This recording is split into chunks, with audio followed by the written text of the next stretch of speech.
2024 সালের আজকের এই দিনে তৎকালীন প্রধানমন্ত্রী ফ্যাসিস্ট শেখ হাসিনার সাথে দেখা করে জুলাই আন্দোলনকারীদের সন্ত্রাসী আখ্যা দিয়ে তাদের ছাড় না দেবার কথা জানিয়েছিলেন এডিটর্স গিল্ডের ব্যানারে একদল সিনিয়র সাংবাদিক। দেশের আকাশে যখন বারুদের গন্ধ, শত শত লাশ আর আহতদের আহাজারিতে ভারী চারপাশ, তখন রাতে গণভবনে গিয়ে শেখ হাসিনার মসনদকে টিকিয়ে রাখার পক্ষে নিজেদের মতামত জোরালো অবস্থান তুলে ধরেন এডিটর্স গিল্ডের ব্যানারে বিভিন্ন গণমাধ্যমের। আসসালামু আলাইকুম। বাংলাদেশে গেল কয়েকদিন ধরে কিছু সুশীল সাংবাদিক, রাজনীতিবিদ, তারপরে নাট্য ব্যক্তিত্ব, এরকম অনেক লোকজন আছে। এদের ভেতরে এখন নতুন করে মানবিকতা তৈরি হয়েছে। এত মানবিক এরা হয়েছে, এদের মানবিকতার চোদনে আপনি বিচারও করতে পারবেন না কাউকে। 1.5 মাসের বাচ্চা সহ যুবলীগ নেত্রী কারাগারে, তারপরে হলো গিয়ে 70 বছর বয়সেও হাতকড়া পরে তারপরে হসপিটালে নিয়ে যাওয়া হচ্ছে। এরপরে হাতকড়া পরে নিয়ে যাওয়া হলো আপনার বাবার জানাজায়, মায়ের জানাজায়। ওই যে একজনের স্ত্রী জামাইয়ের পরকীয়া, জামাইয়ের পারিবারিক সমস্যার কারণে যে কয়দিন আগে হলো বাগেরহাটের এক সন্ত্রাস আপনার মাদকসেবী, তার দেখলেন এটা নিয়ে ব্যাপক কী হলো যে সে জেলখানায় থাকা অবস্থায় তার স্ত্রী হচ্ছে বাচ্চাদের নিয়ে তারপরে সুইসাইড করেছে।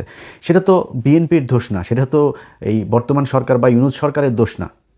এটা সেই পরিবারের কাছে গিয়ে তারপরে কি জানা গেল যে সেই পরিবারকে ওই ছেলের সাথে, ওই ছেলের আরও অনেকগুলো গার্লফ্রেন্ড ছিল যাদের সে ওই ছাড়া থাকা অবস্থাতেই ওই নারীকে সে খাবার দিত না, টাকা পয়সা দিত না। এরপরে তার পরিবারের মানুষজন তার উপরে নির্যাতন করত, তারপরে সে সুইসাইড করেছে। এখন যেই কারণেই হোক, আইন তো আইনের মতো করেই চলবে, তাই না? এই বাংলাদেশে এখনও পর্যন্ত জেলখানায় আছে, আপনাদের মনে আছে ওই যে ফুলগাজী, সোনাগাজীতে আপনার ফেনীর এই মাদ্রাসার শিক্ষার্থী 16 জন এখন পর্যন্ত কন্ডেম সেলে আছে। তারা এখনও পর্যন্ত 2 বছর হতে গেল, এখন পর্যন্ত তাদেরকে ছাড়া হয়নি। অথচ এই বনজ কুমারের লালসার শিকার, টাকা পয়সা আত্মসাৎ, তাদেরকে নানানভাবে শুধু মাদ্রাসার শিক্ষার্থী, শিক্ষক এগুলো হওয়ার কারণে তাদের বিরুদ্ধে এই মিথ্যা মামলা দিয়ে তারপরে সেই নুসরাত নামে এক 12 ভাতারির কারণে তাদের সবগুলো মানুষকে এখন পর্যন্ত জেলখানায় রাখা হয়েছে। এই 12 ভাতারিরে বেঁচে তার 2 ভাই পয়সা পাতি কামিয়েছে, পরিবার বড়লোক হয়েছে, বিল্ডিং উঠেছে বাড়িতে, বনজের সেই ওসি শাহ আলম থেকে শুরু করে অনেক লক্ষ লক্ষ কোটি কোটি টাকা কামিয়েছে। তারা এখন পর্যন্ত জেলখানায় আছে। আমরা এই দেশে দেখি নাই 80 বছর 82 বছরের জামায়াতের এক নেতার হসপিটালে থাকা অবস্থায় মৃত্যুর সময় পর্যন্ত ডান্ডা বেরি পরানো ছিল। এটাই বাংলাদেশ না? এটাই তো সেই বাংলাদেশ। মৃত্যুর পরেও সাকা চৌধুরীর বাড়ি কবরে গিয়া তারপরে হামলা করা হয়েছে। এই আলী হাসান মুজাহিদ, এই কাদের মোল্লা, তারপরে হচ্ছে গিয়ে ওই যে আমির কাশেম আলী, জানাজা পর্যন্ত দিতে না, সময় দেওয়া হয়েছে 2 মিনিটের মধ্যে জানাজা শেষ করবে, গোসল দিতে দেয় না। এই যে বজলুল হুদা, আমাদের চুয়াডাঙ্গার কৃতি সন্তান, এই বীর যোদ্ধা, 75-এর বীর যোদ্ধা, তারে মানে গলা কেটে ফেলেছে আপনার, ফাঁসির কথা বলে গলা, বাতেন মাজেদ, ক্যাপ্টেন মাজেদ গলা কেটেছে, শেখ হাসিনা নিজের হাতে গলা কেটেছে। এটা তো সেই বাংলাদেশ, তাই না? আমরা এই দেশে দেখি নাই ছোট বাচ্চা সহ তারপরে জেলখানায় পাঠানো হয়েছে, এটা আমরা দেখি নাই। খালেদা জিয়ার মতো একটা মানে ভিভিআইপি মানুষ, সেই ভিভিআইপি মানুষের পর্যন্ত তার এই 80 বছর বয়সের একজন নারী, তাকে পর্যন্ত এই শেখ হাসিনা কি বাজেভাবে কথা বলে তারপরে জেলখানায় রেখে রেখে তারা মারল। এগুলো এই বাংলাদেশেই ঘটেছে না? এখন নতুন করে মানবিক কিছু সাংবাদিক আটক আছে, এই যে মুজা বাবু, তারপরে শাকিল, ফারজানা রূপা, এরা কি করেছে আমরা জানি না? আসিফ নজরুল যখন আইনমন্ত্রী হয় তখন থেকে এই জাউরামি শুরু হয়েছে। আসিফ নজরুল এসেই প্রথম দিন বয়ান দিল যে গণহারে এই মামলা করে, মামলাগুলো কী করে দেওয়া হয়েছে। গণহারে মামলা কিরে?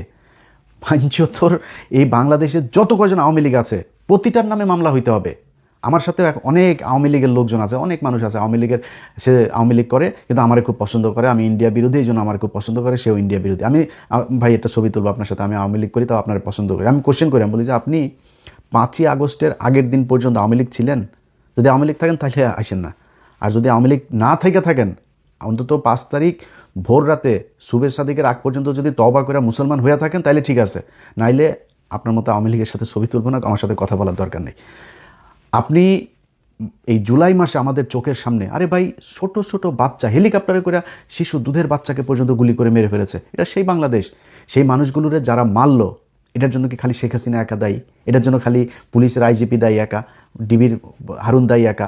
সারা বাংলাদেশের যত মানুষ, আওয়ামী লীগের যত মানুষ তাদেরকে আরও উদ্বুদ্ধ করেছে মানুষ খুন করতে, যত সাংবাদিক উদ্বুদ্ধ করেছে, সবার বিচার হইতে হবে। অতএব বিচারের আসামি কয়েক হাজার না, আসিফ নজরুল বাঞ্চতরে কয়েক হাজার না, কয়েক লক্ষ হবে। আওয়ামী লীগের একদম ওয়ার্ডের একজন সাধারণ সদস্য সমর্থক যে, সেও আসামি হবে, বিচার হবে, যার যতটুকু শাস্তি সে ততটুকু পাবে। আমি চাই না কেউ এক জায়গায় খুন করে নাই, গুলি করে নাই, কোনো মারামারিতে ছিল না, তারা আপনি ফাঁসি দিয়ে দেন বা 20 বছর কারাদণ্ডের দরকার নেই, তার 6 মাসের কারাদণ্ড হইতে পারে, 3 মাসের হইতে পারে, বাট তাকে সাজা ভোগ করতে হবে। অথচ এই সাংবাদিকগুলা, এই যে মুজাম্মেল বাবু, ফারজানা রূপা, তারপরে এই যে শাহরিয়ার কবির, এরা তো ডাইরেক্ট খুনি। আর এদের ভাই ফাঁসি হওয়ার মতো অপরাধ তারা করেছে। তাদেরকে এখন 2 দিন পর পর কিছু পত্রিকা এখনও সাংবাদিকরা, তোরা সাংবাদিক কিসের রে? তোরা সাংবাদিকতা করছিস? তোরা সাংবাদিকতা করলে কি আমাদের চ্যানেলে এসে, আমাদের ফেসবুকে এসে মানুষ নিউজ খোঁজে নাকি?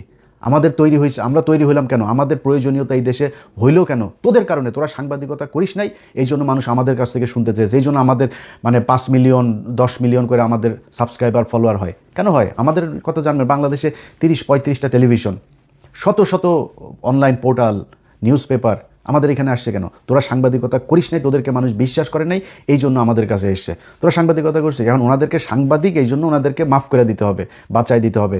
2 দিন পর পর মানবিক নিউজ প্রকাশিত হয়, এত মানবিক, মনে হয় যেন বাংলাদেশে জীবনে কোনো দিন কোনো সাংবাদিকরা আটক করে নাই। প্রথম আলোর ব্যাপারে খুব নানান ধরনের আলাপ, প্রথম আলোর অফিস ভাঙার কারণে বিশাল আকারে কিছু, প্রথম আলোর এই দৈনিক সংগ্রামের সম্পাদক আসাদ ভাই, বয়স্ক একটা মানুষ, ওরে কলারে ধরে টাইনে অফিস থেকে বার করে নাই, মারে নাই, অপমান করে নাই। 5 তারিখেও এই দেশে 71 টিভিতে হামলা হয় নাই, সময় টিভিতে হামলা হয় নাই, এগুলো ভাঙচুর হয় নাই, ডিবিসিতে হামলা হয় নাই, ভাঙচুর হয়েছে না। তো এই দেশে তো হয়েছে, তো আমার দেশ পত্রিকা বন্ধ করে দিয়েছে, কই তখন চিল্লায় নাই তো। বিষয় হচ্ছে খুব সুনির্দিষ্ট একটা এজেন্ডা নিয়ে এরকম কিছু সাংবাদিক, বুদ্ধিজীবী, রাজনীতিবিদ এই কথাগুলো বলে যাচ্ছে, এটাকে খুব নর্মালাইজ করতে যাচ্ছে। ভাই যদি মনে করেন এই আসিফ নজরুলের মতো এরকম আরও কিছু জাউরা আছে, এই যে যেমন ধরেন এই বিকাশ নুরু, এই বিকাশ নুরুর অবস্থাটা দেখেন। ওই এই 5 তারিখের পর থেকে চাঁদাবাজি, মানুষের টাকা পয়সা লুটপাট, আওয়ামী লীগের লোকজনের টাকা পয়সা দখল, বিভিন্ন জায়গায় ব্যাংক ট্যাঙ্কে যায়, তারপরে ওর এই লোকজন নিয়ে, তারপরে মপটপ করে শত শত কোটি টাকা নিয়ে নতুন নতুন পাঞ্জাবি গায়ে দেয়, আর হে এখন সুশীল হয়ে গেছে। এই আফ্রিদির বাপের আর আফ্রিদিরে এইটারে নিয়া তোর দরকার কি? ভাই আমার সাথে নুরুর তো কোনো সমস্যা নাই। 5 তারিখ থেকে আজকে পর্যন্ত আমি ইলিয়াস হুসাইন যদি টাকা কামাইতে চাইতাম, ভাই আমরাও 200-400 কোটি টাকার মালিক হয়ে যেতে পারতাম। আমরা তো কারোর এগুলি করি নেই। আমরা আওয়ামী লীগের ব্যাপারে, আমাদের কি খুব ঘনিষ্ঠ মানুষজন আওয়ামী লীগের কেউ নাই? আমাদের খুব পরিচিত বন্ধু বান্ধবদের ভিতরে, আত্মীয় স্বজনের ভিতরে কারোর না কারোর পরিচিত এমনি ঘুরায় পেঁচে আওয়ামী লীগের লোক নাই? আমরা যখনই বলেছে ভাই আওয়ামী লীগ করতেন, ভাই এখন না, কয়দিন ঝামেলা টামেলা যাক, তারপরে আস্তে আস্তে আপনারা বের হইতে পারবেন, একটু ধৈর্য ধরে থাকেন। কোনো দিন কেউ বলতে পারবে না, কেউ বলতে পারবে না যে কোনো সচিবালয়, কোনো কোর্ট, কোনো আদালত, জজ সাহেব, আইন মন্ত্রণালয়, অ্যাটর্নি জেনারেল কারোর কাছে কোনোদিন কোনো আওয়ামী লীগের ব্যাপারে গিয়ে তারপরে কোনো তদবির করেছে, কেউ বলতে পারবে না। অথচ এই যে নুরুর বাচ্চারা, এরা ধুমায়া, খালি টাকার দরকার, খালি টাকা পায় আর হয়ে যায়। শালা তোরা যে এরকম করছিস, তোরা কি মনে করিস? ধরা আসিফ নজরুলের কথাই বলি, আসিফ নজরুল, তুই কি মনে করছিস যে মনে কর আওয়ামী লীগ আসলো, তোরে বাঁচায় রাখবে, তোরে ছেড়ে দিবে মনে করছিস? তুই পাশার চামড়া উড়ায় ফেলবে। সো আমাদের কথা হইল যে ভাই, আওয়ামী লীগের ব্যাপারে আমরা জিরো টলারেন্স দেখা আসছি। যার সাথে যত সমস্যা, এই নুরুর সাথে সমস্যা বলেন, আসিফ নজরুলের সাথে সমস্যা বলেন, ওয়াকারের সাথে সমস্যা বলেন, বিএনপির সাথে, তারেক রহমানের সাথে, যাদের সাথে আমাদের যত সমস্যা, সব সমস্যা একটা কারণে, সেটা হচ্ছে এই আওয়ামী লীগের ব্যাপারে কোনো এই ঠিক নির্বাচনের আগে সারা জীবন বিএনপির গুণগান গায়ে আসলাম, গেল 1.5 বছরেও বহু ভিডিও বানিয়েছে বিএনপির পক্ষ, বিএনপির ডিফেন্ড করে, বহুত গালাগালিও শুনেছি। শিবিরের পোলাপান, সাধারণ মানুষ, বহু মানুষ আছে, ভাই দালালি শুরু করে দিলেন, ভাই আপনি বিএনপির এজেন্ট, বিএনপির দালাল, এই সেই এগুলো। জামাতের আমিরের পর্যন্ত ভাই আমি এত রেসপেক্ট করি, এই যে তাহের ভাই, এত রেসপেক্ট করি, অথচ এই লোকগুলির পর্যন্ত ভাই আমি ছাড় দেই নাই যে আওয়ামী লীগ কিংবা এই ইন্ডিয়ান এজেন্ট এদের সাথে কোনো ধরনের করার কারণে। তো যত সমস্যা তৈরি হয়েছে সবটাই আওয়ামী লীগের কারণেই। অথচ আপনারা ভাই টাকা কামাইছেন তো, বহুত টাকা হয়েছে তো, এখন চুপ থাকেন একটু, এখন একটু অন্তত বিচারগুলো হইতে দেন কোনো কিছুতে। আরে ভাই একজন স্পিকার কেমনে ভাই ছাড়া পায়? আরে তার ট্রিটমেন্টের দরকার, তার হসপিটালে পাঠান। ও মা 1.5 দিনের মাথায় একদম তার জামিন, কারণ কি? সে কিছু করেনি তো, সে কিছু না করলে তো হাসিনাও কিছু। হাসিনা কি ডাইরেক্ট যায় কাউরে গুলি করছে নাকি? হাসিনারে আপনার বিচার করার দরকার, হাসিনারও ছেড়ে দেন। আজকে আপনারা যাদেরকে মাফ করে দিতে চাচ্ছেন, যাদের ব্যাপারে খুব নমনীয় মানবিক কথাবার্তা বলছেন, যারা এই কাজগুলো করেছে তারা কি মাপ চেয়েছে? আওয়ামী লীগের একটা ছোট একটা ইউনিট, ওয়ার্ড লেভেলের কোনো আওয়ামী লীগের একজন সভাপতিও কি তার সাথে 20 জন মানুষকে নিয়ে এসে কোনোদিন ক্যামেরার সামনে বলেছে নাকি যে ভাই আমরা আওয়ামী লীগ করতাম, আমাদের ভুল হয়েছে, আমরা জীবনে আর আওয়ামী লীগ করবো না, এই ধরনের এই নৃশংস হত্যাকাণ্ড আওয়ামী লীগ করেছে, আমরা এটা ঘৃণা করি? কেউ বলেছে এখন পর্যন্ত? হাসিনা গতকালকেও আমার এই ফেসবুকে পোস্ট দিয়েছে, দেখেন না তারেক রহমানের কীভাবে গালাগালি করে তারপরে ভিডিওতে কথা বলেছে। মানে এখনও মানে ফানা তুলে আছে যে সুযোগ পাইলেই তারপরে আপনার সবল দিবে। আপনি এরকম একটা মানে দলের জন্যে আপনার এত মায়া কান্না, এত ভালোবাসা, এত কিছু কিসের জন্য? এইখান থেকে যদি বের হইতে না পারেন, বলে রাখলাম ভাই, এই যে সাংবাদিক যারা আজকে ছোট ছোট করে তারপরে এগুলো করে না, এটা কিন্তু আমরা ওই দিন এক কলাম লিখেছে একজন এক ইয়েতে মতামত, সেখানে বাংলাদেশ কি ধর্মীয় এই সাম্প্রদায়িক রাষ্ট্র হতে যাচ্ছে? তো আমি একটু দেখতে গেলাম যে মানে কী কারণে নিউজ করলো। ওমা, পাকিস্তানের স্বরাষ্ট্রমন্ত্রী এসছে বাংলাদেশে, এইটাকে নানানভাবে ঘুরায়া পেঁচায়া মনে করেন সেই গরুর আর কুমিরের রচনার মতো বানায় নিয়ে আসা, তারপরে এখানে বোঝাইলো যে বাংলাদেশের সাথে পাকিস্তানের সম্পর্ক অনেক ভালো হয়ে যাচ্ছে, এইটা হলো সমস্যা। পাকিস্তান তোমার লাগায়, পাকিস্তান তো তোদের আমি তো ভাই বহুবার বলছি, আপনারা আবার অনেকে, আমার তো লোকজন অনেক মানে ভদ্র, তো এরা আবার একটু মুখটু খারাপ করলে পছন্দ করে না, নিচেও করতে চায় না, বয়স হয়ে যাচ্ছে, আমি একটু সুন্দরভাবে কথা বলতে হবে, না বললেও পারি না ভাই। এদের কিছু বললে আবার এরা কয় যে আমরা হইলাম গিয়া পাকিস্তানের রাজাকার, পাকিস্তানি ইয়েটি, এগুলো বলে না ভাই। ডেফিনেশন ক্লিয়ার, একদম লাউড অ্যান্ড ক্লিয়ার। মানে আমি ধরেন আপনি আমারে বলবেন আমি রাজাকার, আমার বাপ রাজাকার, আমার দাদা রাজাকার, আমি নিজে বলি, আমি কনফেস করি যে আমার বাপ, আমার দাদা, আমরা সবাই রাজাকার ছিলাম, এবং আমরা তোদের মা বোনদেরকে তুলে নিয়ে তারপরে পাকিস্তান মিলিটারি ক্যাম্পে দিয়ে আসতাম। ওইখানে তোর মা বোনেরা প্রেগনেন্ট হুয়া, এরপরে তোরা পয়দা হুয়া, তো বিষ তো ভাই তোরা কান্দাকাটি তোরা করবি, তোরা এটা না বুঝে আন্দাজে তো আমাদেরকে জিতাই দিলে হবে না, তাই না? এখন পাকিস্তানের নিয়ে তাদের বিশাল আকারের সমস্যা। পাকিস্তানের খেলাটা হইলো, দেখেন এই খেলাটা নিয়ে আইছে মেহের আফরোজ শাওন সহ অনেক সুশীলেরা, বুঝছেন, পাকিস্তানের ইয়েতে হারাতে কষ্ট হচ্ছে, এই হচ্ছে সেই হচ্ছে, এটা পাকিস্তানের নিয়ে কষ্ট হওয়ার কিছু নাই তো। পাকিস্তান আমাদের বড় ভাই, আমরা ছোট ভাই, বড় ভাই ছোট ভাইরা হারাইতে চাই না, জিতা দিচ্ছে ভাই তুই জিতা যা। আবার আমরা মাঝে মধ্যে বড় ভাইয়ের সম্মান দিয়ে ভাই তুই জিতা যা, আমরা খেলি না, আমরা জাস্ট এটা ওয়ার্ম আপ করি। এই ওয়ার্ম আপ করি হলো ইন্ডিয়ার সাথে খেলার জন্য, বুঝছিস না? তোদের কাঁদাকাটি করার কারণটা কি? বাংলাদেশের মানুষ বুঝায় দেয়, স্টেডিয়ামে যাই দেখিস পাকিস্তানের বিরুদ্ধে কোনো দর্শক নাই। ইন্ডিয়ার সাথে খেলা হইতে গেলে এখন মনে হয় আগের ভারত পাকিস্তান খেলা হইতো না, বাংলাদেশের সাথে ইন্ডিয়ার খেলা হইতে গেলে এখন ওই ধরনের একটা ফ্লেভার কিন্তু তৈরি হয়, ওই ভাইবটা নিয়ে আসে মাঠের মধ্যে। খেলা শুরুর এক সপ্তাহ আগে থেকে ফাইট শুরু হয় পশ্চিমবাংলা আর পূর্ব বাংলার মধ্যে এই ক্রিকেট নিয়ে। এইটা আমাদের দেশের জনগণ বুঝতে পেরেছে যে আমাদের শত্রু ভারত, এই কারণে এরকম হয়। দেখছিস না, পাকিস্তানের স্বরাষ্ট্রমন্ত্রী এসছে, জিয়াউর রহমান খালেদা জিয়ার কবর জিয়ারত করতে গেছে, দেখছিস না মানুষ পাকিস্তান জিন্দাবাদ, বাংলাদেশ জিন্দাবাদ, আসসালামু আলাইকুম এগুলো করছে, বুঝছিস না? এগুলো কিন্তু আমাদের দেশের বদলে যাওয়া এক সিনারিও, এগুলো আমরা তৈরি করেছি। এই গেল 15 বছরে মানুষকে বুঝায় সত্যটা সামনে নিয়ে আসা হয়েছে। যে ইতিহাস মানুষকে জানতে দেওয়া হয়নি, সেই ইতিহাস আমরা তুলে ধরে মানুষকে বোঝানো হয়েছে যে Pakistan is not our enemy. এইটা মানুষ বুঝতে পেরেছে। এটা হচ্ছে গিয়ে আমাদের এখনকার বর্তমান বাস্তবতা।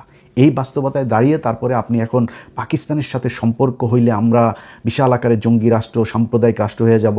কই শুভেন্দু ওইদিকে বলে এটা হিন্দু রাষ্ট্র, এখানে কোনো ধর্ম, মুসলমান সাম্প্রদায়িকতা কোনো কিছু চল, মুসলমান হলে পিটানো, মসজিদের ভেতরে যায় এই করে। কই নিউজ কই? এক বাংলা এডিশন ছাড়া আমি তো কারো নিউজ দেখি না। আরও 2-4টা আছে, এই যেমন আমার দেশ, 21 টিভি, এনটিভি, কয়েকটা টেলিভিশন আছে। বাট যারা এই যে অসাম্প্রদায়িকার কথা বলে, কোথায় 71, সময়, ডিবিসি অথবা ডেলি স্টার, কই দেখি না তো এদের অসাম্প্রদায়িকতা কোথায়? নাই তো। তখন ওই জায়গায় গেলে আর অসাম্প্রদায়িকতা থাকে না নাকি? অসাম্প্রদায়িকতা খালি মুসলমানদের বেলায় আসে। এই হইল গিয়া বর্তমান পরিস্থিতি। তাদের খুব আক্ষেপ পাকিস্তানের সাথে কেন সম্পর্ক ভালো। পাকিস্তানের সাথে সম্পর্ক না, পাকিস্তানের সাথে সব সম্পর্ক ঠিক হইতে হবে, শতভাগ অ্যাক্সেস তাদেরকে দিতে হবে। আমাদের সাথে তাদের গোয়েন্দা চুক্তি, সামরিক চুক্তি, বাণিজ্যিক চুক্তি, অর্থনৈতিক চুক্তি, শিক্ষা চুক্তি, সব চুক্তি হইতে হবে। আমার পোলাপান যা ওইখানে পড়াশোনা করবো, ওরা এখন ফ্রি স্কলারশিপ দিচ্ছে, সেখানে যাবে, ওদেরগুলো আমাদের এখানে আসবে। 2 বিশ্ববিদ্যালয়ের সাথে আমাদের মানে কারিগরি যেই আপনার শিক্ষার যেসব পদ্ধতিগুলো আছে সেগুলো আদান প্রদান হবে, সব কিছু হইতে হবে। এটা আমাদের জন্য। ধরেন পাকিস্তান যদি নাকি আমাদের সাথে এখন চায়ও, বা আমরা যদি চাইও, 2 দেশ কি এক হইতে পারবে? সম্ভব না। আমার এক হওয়ার দরকার নেই, আমার এক হইতে হবে। কারণ পাকিস্তানের শত্রু আমার শত্রু, শত্রুর শত্রু আমার বন্ধু। পাকিস্তান আমার এই জন্য বন্ধু, পাকিস্তান আমার মুসলমান ভাই। সব দিক থেকে মিলায়া পাকিস্তানের সাথে আমাদের সম্পর্ক, এটা ওনাদের নানান হিসাব টিসাব মিলে আমি ওই কলামটা পড়লাম, মানে বিরাট ইতিহাস দিয়া ঘুরায় পেঁচায়া তারপরে পাকিস্তানের সাথে আমাদের সম্পর্ক হলে সাম্প্রদায়িক হয়। এবার সাম্প্রদায়িক কিরে? আমাদের 95% মানুষ মুসলমান। সাম্প্রদায়িক মানে কি? আমার দেশে ধর্ম যা, সেটা পৃথিবীর কোন দেশ মানে না? আমেরিকার পৃথিবীর সবচেয়ে অসাম্প্রদায়িক রাষ্ট্র হিসাবে ক্লেম করে তারা। তো প্রেসিডেন্ট ট্রাম্প এখানে নিছে, আপনার শপথ নিছে, বাইবেলের উপরে হাত দেয় নেই, এটার সাম্প্রদায়িকতা বলে না, ওইটারে তো আবার বলেন না সাম্প্রদায়িকতা। আমাদের যদি এখন কোরআন শরীফ নিয়ে বললে, আমাদের আবার কোরআন পাঠের পরে আবার ত্রিপিটক পাঠ, বাইবেল পাঠ, তারপরে ওই আপনার হিন্দুদেরটা সব পাঠ মাঠ করে এরপরে আমার লেভেল করতে হয়, মানে আমার বুঝাইতে হবে অসাম্প্রদায়িক। এখন নতুন নতুন অনেক কি তৈরি হয়েছে। এই যে পুলিশের ডিআইজি রেজাউল করিম মল্লিক, তিনি বলেছেন আমরা জাতীয়তাবাদী, সারা জীবন জাতীয়তাবাদীর পদ থেকে কখনো বিচ্যুতি হয়নি। এ লোক গেল 15 বছর মানে ডিটেনশন খেটেছে, সে তো মানে কোনো পদে যাইতে পারে নাই, এটা পানিশমেন্ট পোস্টিংয়ে ছিল। সে বলেছে আমি এবার জাতীয়তাবাদী মানে কি? জাতীয়তাবাদী মানে বাংলাদেশি মানে জাতীয়তাবাদী মানে কি বিএনপি? জিয়াউর রহমান ডিফাইন করে দিয়ে গিয়েছে যে পূর্ব পাকিস্তান আর পশ্চিম পাকিস্তান দুই দেশে বাঙালি। তো ওরা যদি বাঙালি, আমরা যদি বাঙালি, তাহলে তো আর দুই দেশ আলাদা থাকলো না। আমরা কেন বাংলাদেশি, এইটা জিয়াউর রহমান ডিফাইন করে দিয়ে গিয়েছে, এবং এই জায়গাতে দাঁড়িয়ে আমাদের নতুন একটা বাংলাদেশ তৈরি হয়েছে। শেখ মুজিবের সেই বাংলাদেশ থেকে জিয়াউর রহমান আমাদেরকে এই জায়গায় আলাদা করে দিয়ে গিয়েছে। যদি আলাদা না থাকে তাহলে ভারত আর বাংলাদেশের মধ্যে কোনো পার্থক্য থাকবে না। তো সে বলেছে খালি আমি জাতীয়তাবাদী, যেহেতু বললেন আমি বিএনপি। তোদের পুলিশেরা, তোরা আজকে যারা কিনা যেই নিউজগুলো বিবিসি পর্যন্ত, এই আকবর টাকবর এরা বুঝছেন, এরা হইলো গিয়া সব এই প্রথম আলো, ডেইলি স্টার প্রক্সি দেয়, কয়েকটা পত্রিকা আছে, এই বিজনেস স্ট্যান্ডার্ড, তারপরে বিডি নিউজ 24, এই ডয়চে ভ্যালি, তারপরে হইলো গিয়া বিবিসি। এরা এখন প্রথম আলো, ডেইলি স্টার খুব ভালো শেপে নাই, তো এখন ওদের দিয়ে এরা এগুলো করায়। তো ওনাদের এখন খুব গায়ে লেগেছে যে উনি জাতীয়তাবাদী কেন বললো। জাতীয়তাবাদী বলবে না কেন? তোদের বাপেরা যখন জয় বাংলা বলে স্লোগান দিত তখন তো কিছু বলিস নাই। জয় বাংলাদের আওয়ামী লীগের স্লোগান, বাংলাদেশে মুক্তিযুদ্ধ জয় বাংলা বলে হয় নাই। মুক্তিযুদ্ধে জয় বাংলা একমাত্র বলতো মুজিব বাহিনী, ওই বিএলএফ যেটা কিনা এই দেরাদুনে থাকতো, ওই পাকিস্তান থেকে সোনাগাছিতে লুচ্চামি করতো, ওরা খালি বলতো। বাংলাদেশের মুক্তিযোদ্ধারা জয় বাংলা বলে নাই। বাংলাদেশের মুক্তিযোদ্ধাদের স্লোগান ছিল নারায়ে তাকবীর আল্লাহু আকবার। এটা বিশ্বাস না হইলে বাংলাদেশের স্বাধীনতার যে ঘোষণা আছে, স্বাধীনতার ঘোষণায় যায় পরগা যা, এই যে স্বাধীনতার দলিলপত্র আছে না, স্বাধীনতা